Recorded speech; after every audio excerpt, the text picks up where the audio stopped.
Hey, how you all doing? This is John Mark. I'm going to talk a little bit about the Bubba school bus that you all asked me to give you a little bit of details about.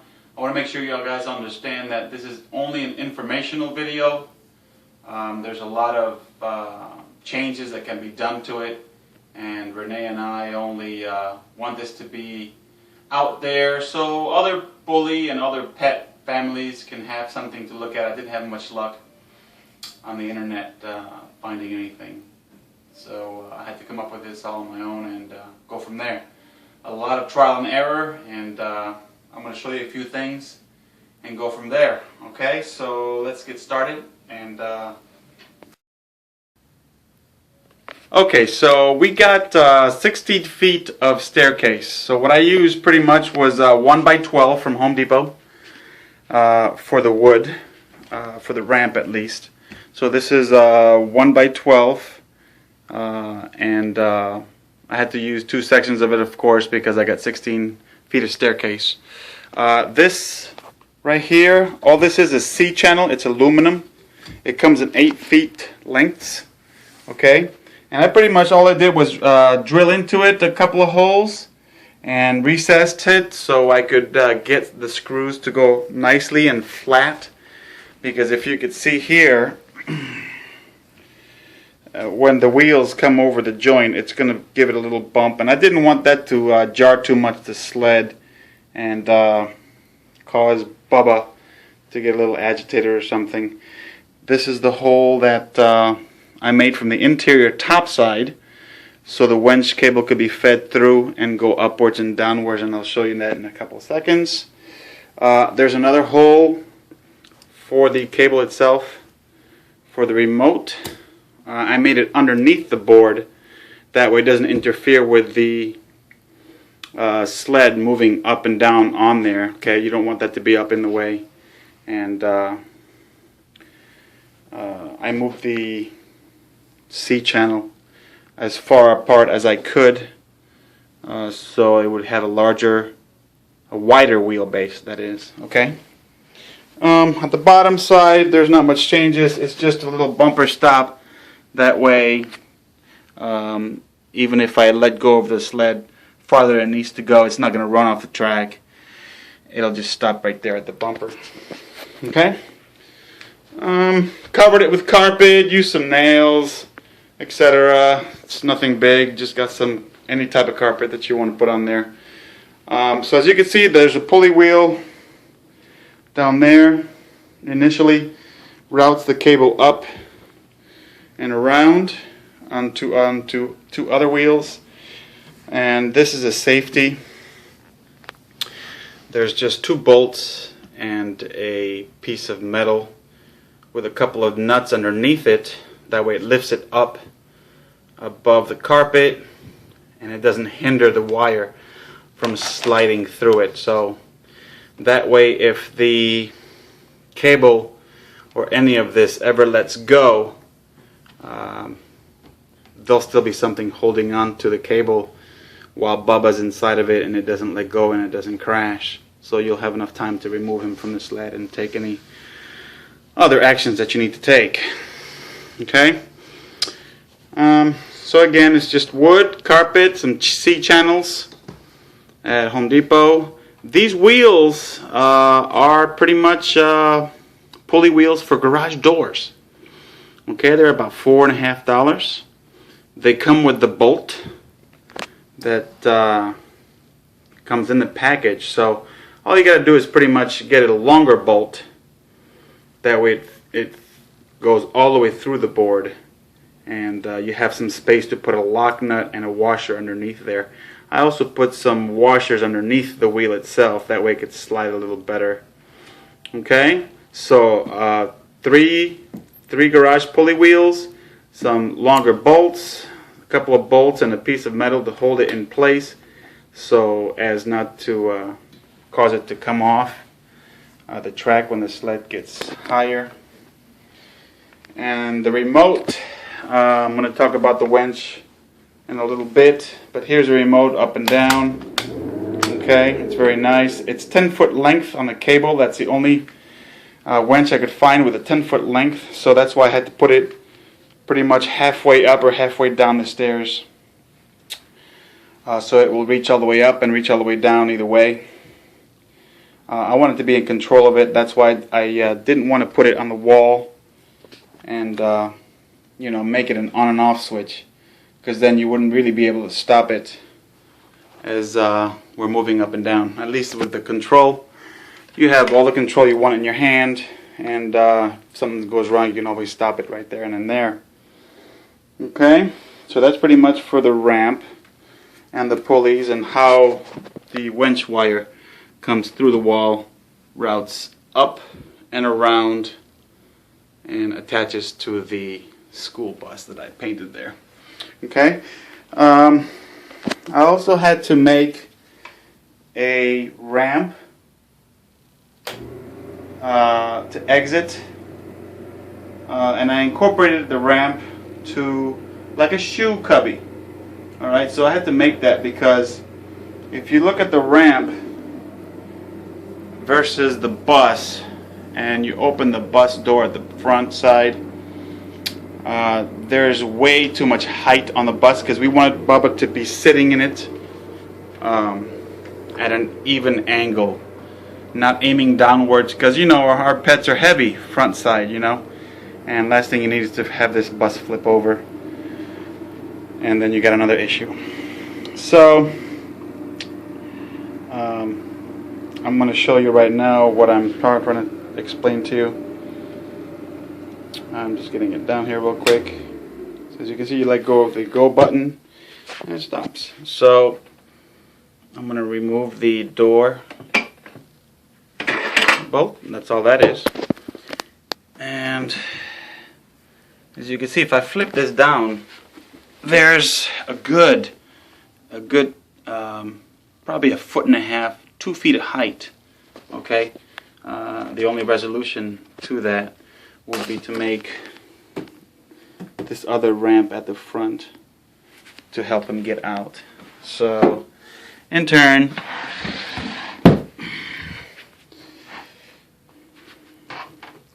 that's that, and you just open the door and he comes right off. Okay,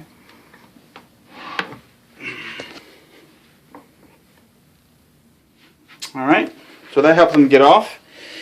And this is just an extension because even then there was another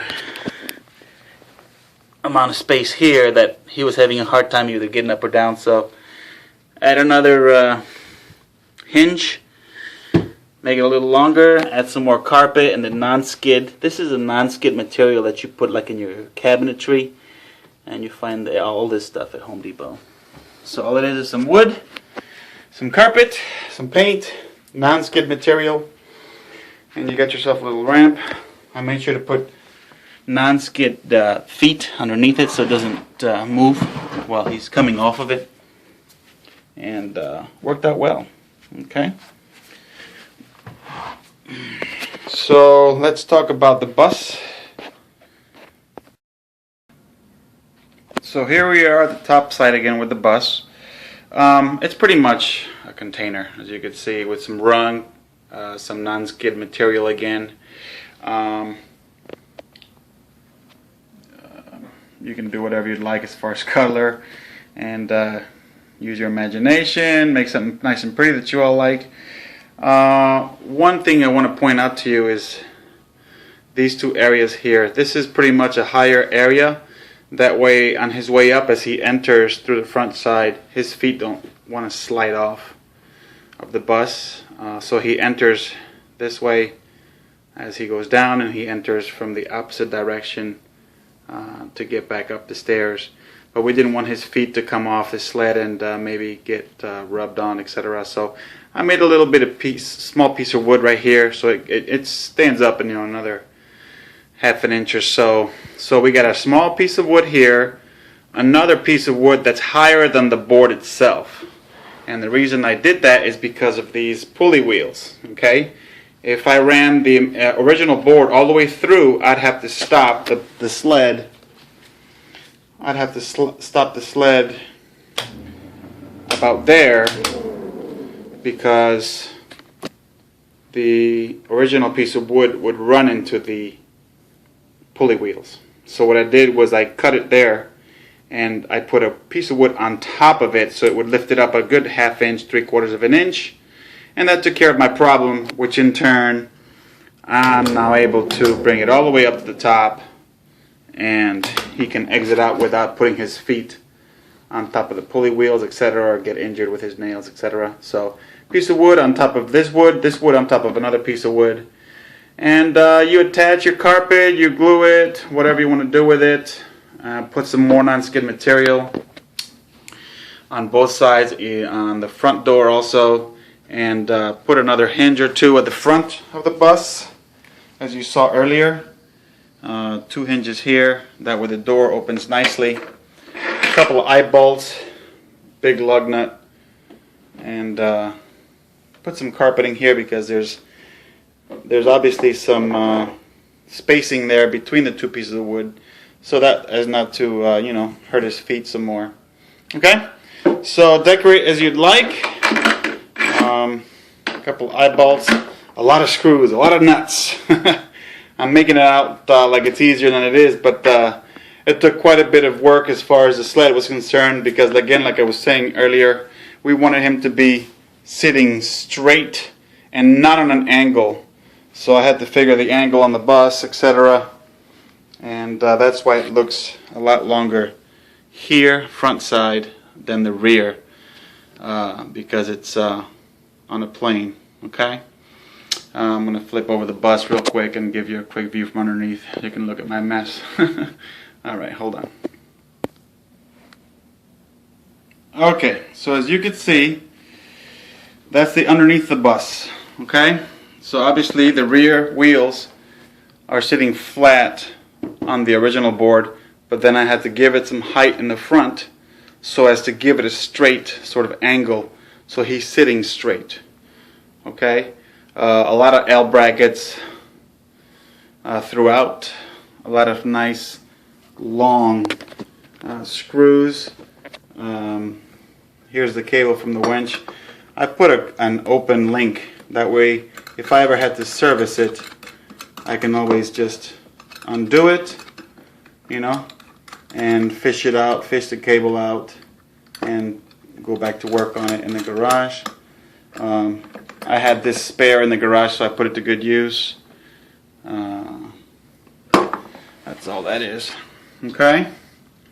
I recessed a small hole, a whole little bitty notch right there in the front side. That way, as the sled is moving up and down, the cable itself tracks and it stays nice and even. But as you can see, these wheels are Home Depot. Just make sure that the wheels sit in the C-channel. They have numerous sizes, and I had to go through numerous wheels just to get and finally found the correct size at Home Depot that will fit in the C-channel without it affecting the bolts that go through the wheel. So these wheels sit just slightly higher than the C-channel depth, and they worked out really good. The front side wheels, I went ahead and screwed a metal screw through there so they wouldn't move like these, so they would stay stationary, just for safety's sake. And I wanted less motion in the back side. That's where his butt is mainly, and it worked out good. As you can see, I have tons of holes all over my board. It's kind of comical. I'm surprised this thing hasn't fallen apart yet. I've drilled into it so many times. But there's L brackets everywhere. This piece of wood on the interior of the wall is a lot thinner than the exterior. I needed something thin because since I have the car so close to the wall, and the wall, of course, the wall is never even in homes, apartments, etc. Nothing's ever perfectly on cue with the building, the manufacturer, etc. And of course the wall moves in and out slowly, so I had to get a thinner piece of wood to use on the inside of the Bubba bus.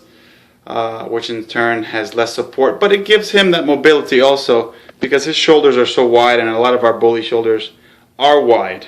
Okay, so that gave him a couple of maybe an inch or so extra to move around, which is good for him. I forgot to mention earlier, you need to be careful as far as the height of your banister. If you have a banister on your staircase, our shoulder for our bully came right up underneath it, which worked out really, really nice. If you have a bigger dog, obviously your sled's going to be bigger. The height for the dog, the particular dog's going to be higher, so you might want to look at the banister if you have one. You might need to adjust the banister. Okay? I don't know what else to talk about. So I'm going to stop this tape rolling here, and maybe I can think of something and tack on, okay? So hold on, guys. Okay, so I thought of something. There's a little wedge here, and I was talking about earlier that the board on the interior of the wall is thinner. As you can see, this is regular piece 1 inch, and this is just a little bitty thin piece of wood that doesn't have much support on it, apart from the support that's underneath. This has a big L bracket that's holding it here, holding it from the inside, holding it from the outside also on the bottom side. So that holds a grunt of the weight, apart from the front side also with the hinges. This is more flexible. As you can see how close that is to the wall. As I ride it up and down, it fluctuates how much distance I have here. So it's a good thing that I use a thinner piece of wood. But in turn, since I can't very well latch onto this one because I need the door to open, it's more flexible to move around, which is fine. It's been a little while now that we've been using it, and it hasn't had any damage to it just yet, and hopefully it'll hold for a while.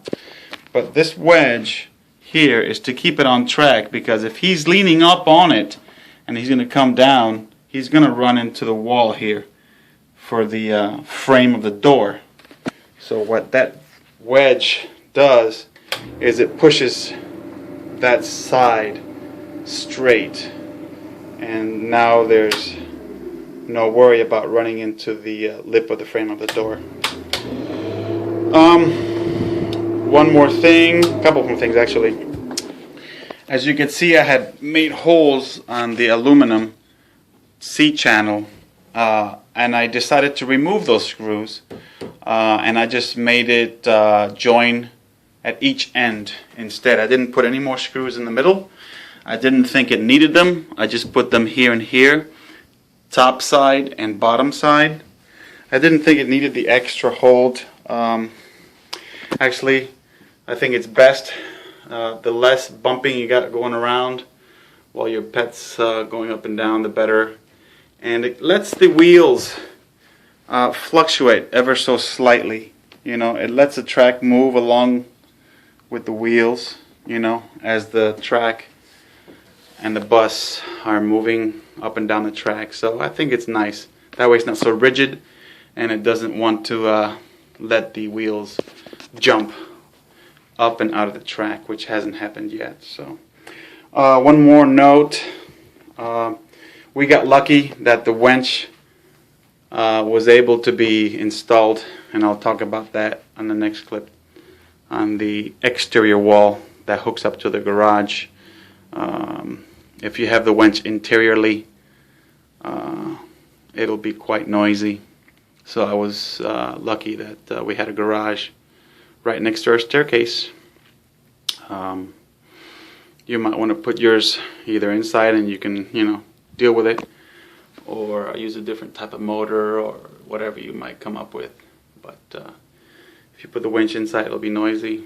I don't know, in some homes you have some closets underneath a stairwell. So that would definitely be another option that I would definitely consider if I had that option. And this one didn't work out for me. Okay? I'm going to talk about the winch next. So we'll go there. Okay? Thank you. Hold on.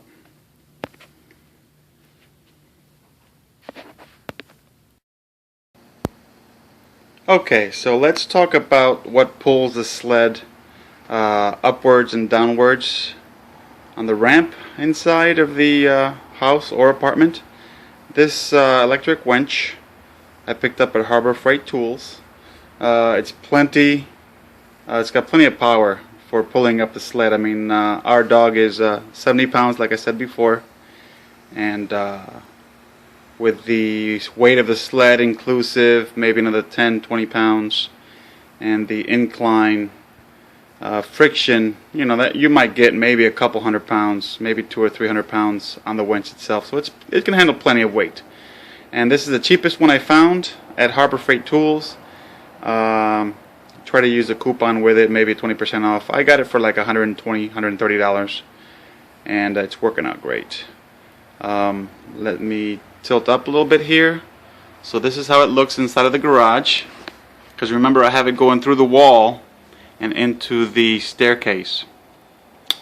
And like I mentioned earlier, I pre-drilled the holes from the staircase interiorly first, as far as getting the cable through the wall and the remote control handheld remote inside. So after I punched those two holes through the wall, as you can see there, then I centered off the winch and went from there to secure it to the wall. And as you can see, the cable is very important that goes through the wall, because as it spools, it goes left to right and right to left, and you need the availability of this cable to move back and forth on the winch side, not as much on the interior at all. Okay, so it's just a straight hole inside, and it spools left to right, right to left, as it winds in and winds out. As you can see, I went ahead and put a couple of 2x4s. I found the studs on the wall itself. I put a couple of 2x4s first on there to make it more secure and a lot sturdier for the pull of the pressure on the wall itself. And got a couple of brackets at Home Depot. You know, they hold about 90 pounds each bracket, 90 to 100 pounds each bracket, which is plenty of support. And make sure you secure them nicely onto the 2x4s, and then either plug straight into the wall or use a nice gauge extension if you can't reach your plug in your garage. But just make sure it's a heavy duty extension, nice gauge, nice thick gauge. You don't want to overload the extension and then catch it on fire. It becomes a fire hazard if it's got too much how do you call that, too much amperage going through it, I guess, right? Okay, so as you can see, there it is. I got some bolts, I got some nuts. I went ahead and secured it with some bolts through here, and the winch comes with the bolts, and I was able to use those. I didn't have to buy any extra hardware, but I did buy the hardware that I secured the brackets to the support piece of wood there that you see, and then secured the winch to the board. I don't know, I just had some leftover wood, so that's what I used. Try to recycle as much of the wood as I can, and went from there. Okay, so as you can see, there's the winch, there's the remote cable. This is the cable that goes inside of the house for the handheld unit that you control the up and down with.